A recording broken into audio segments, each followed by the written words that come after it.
ओम शांति। भोजन, आज का टॉपिक है भोजन। भोजन हमारे जीवन का अहम हिस्सा है। भोजन का हमारे जीवन पर बहुत प्रभाव पड़ता है।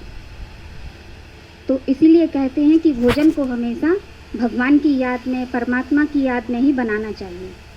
क्योंकि जब हम उसको खाते हैं तो वह पूरे हमारे शरीर में फैलता है, नसों में जाता है, खून बनता है। तो भोजन को हमेशा परमात्मा की याद में और शुद्ध और सात्विक भोजन ही खाना चाहिए। भोजन को हमेशा भोग लगाकर ही खाना चाहिए, क्योंकि भोग लगाने से भोजन की जो अशुद्धता है वह खत्म हो जाती है और भोजन बहुत ही पवित्र हो जाता है, क्योंकि वो भगवान को अर्पण किया होता है। और भगवान को बोलते कि भगवान आके खाते हैं, तो ऐसे वो भोजन जब हम खाते हैं तो बहुत ही शुद्ध हो जाता है। और भोजन के बारे में कहा जाता है कि भोजन हमेशा भगवान को भोग लगाकर ही खाना चाहिए, क्योंकि भोग लगाने से भोगनाएं मिटती हैं। वैसे तो हम हमेशा भगवान को भोग लगाकर ही भोजन करते थे। जब हम परमात्मा को नहीं जानते थे, जन्म जन्मांतर से हम भोग लगाते हुए आए हैं और भोग लगाते हैं। और जब हमने संगम युग पर परमात्मा की याद को, परमात्मा को जाना, तब हमने बाबा को भोग लगाया और वह भोग ब्रह्मा भोजन बन गया। ब्रह्मा भोजन के बारे में है, कहा जाता है कि ब्रह्मा भोजन देवताओं को भी नसीब नहीं होता, क्योंकि देवता सतयुग में रहते हैं। तो सतयुग में 56 प्रकार का भोजन मिलता है, लेकिन वह भोजन परमात्मा की याद में नहीं बनाया जाता। तो बोलते हैं कि इसीलिए बोलते हैं कि देवताएं भी तरसते हैं ब्रह्मा भोजन को। और ब्रह्मा भोजन की महिमा इसीलिए है कि ब्रह्मा भोजन हम ब्राह्मणों को मिलता है। हम ब्राह्मण शिव बाबा को भोग लगाते हैं और वही भोजन हम खाते हैं। और भोजन इसलिए बोलते हैं कि भोजन हमेशा भगवान की याद में। यदि भोजन भगवान की याद में नहीं बनाया जाता है तो वह विकारों से भर जाता है और हमारे मन में कई प्रकार की भावनाएं आ जाती हैं। कहते हैं उसके वाइब्रेशन हमारे खाने में जाते हैं। यदि हम खाना बना रहे हैं, भोजन बना रहे हैं और कुछ सोच रहे हैं कि ऐसा हो वैसा हो, तो वह वाइब्रेशन खाने वाले के ऊपर भी जाते हैं। तो इसीलिए सभी लोग बोलते हैं कि भोजन जब बनाएं तो भगवान की याद में बनाएं। भगवान भोजन बनाते समय भगवान की याद तो रहती है, लेकिन वो थोड़ी देर के लिए, फिर भूल जाते हैं।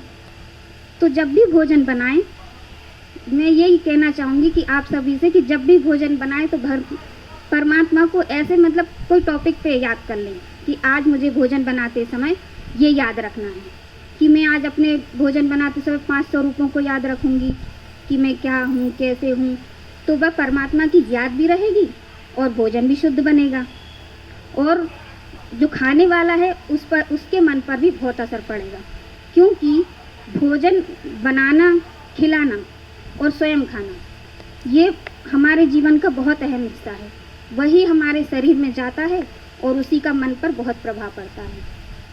भोजन से हमें शक्तियाँ मिलती हैं और मन को शांति मिलती है।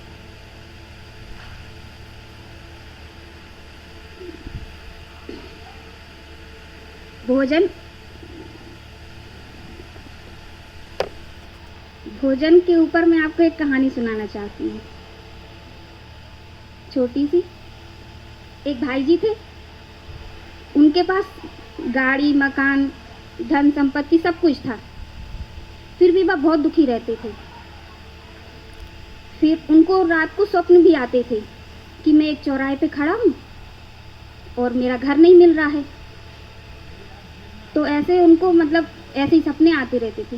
फिर एक दिन वो ब्रह्मा कुमारी सेंटर गए, तो वहाँ की बहन जी से उन्होंने पूछा कि दीदी मेरे को ऐसे सपने आते हैं और ऐसी ऐसी परेशानी है, मैं बहुत सुखी हूँ, मतलब हर चीज़ है मेरे पास, गाड़ी, मकान, धन संपत्ति सब है, फिर भी मैं दुखी हूँ।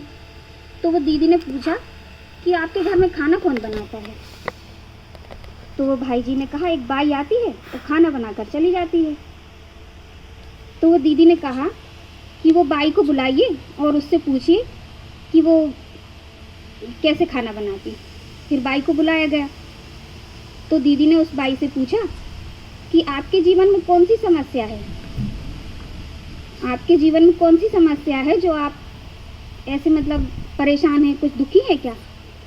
तो वो बाई ने कहा कि मेरे पास खुद का मकान नहीं है और मैं इसलिए बहुत दुखी रहती हूँ और इसी सोच में चिंता में मैं खाना बनाती हूँ और खाना बनाकर चली जाती हूँ। तो वो ऐसे खाना बनाती है तो खाने वाले पर उसका प्रभाव पड़ता है। तो वो वही बात है कि जब हम ऐसे खाना बनाएंगे तो वो ऐसे मतलब कोई खाएगा तो यही सोचेगा, चिंता रहेगी उसको, और अच्छे मन से बनाएंगे तो अच्छा सोचेगा। तो ये कहानी इसीलिए सुनाई हमने आपको कि बोलते हैं कि अच्छे से बनाए खाना, सभी बोलते हैं हम अच्छे से खाना बनाते, लेकिन कभी कभी याद भूल जाती है तो वो ऐसे हो जाता है। और बोलते हैं भोजन के बारे में कि जैसा खाओ अन्न वैसा होवे मन और जैसा पियो पानी वैसी होवे वाणी। तो ये बात बहुत सही है, बहुत ही मतलब इसका सत्य है ये चीज़ और इसका प्रमाण ये कहानी है। अच्छा, ओम शांति।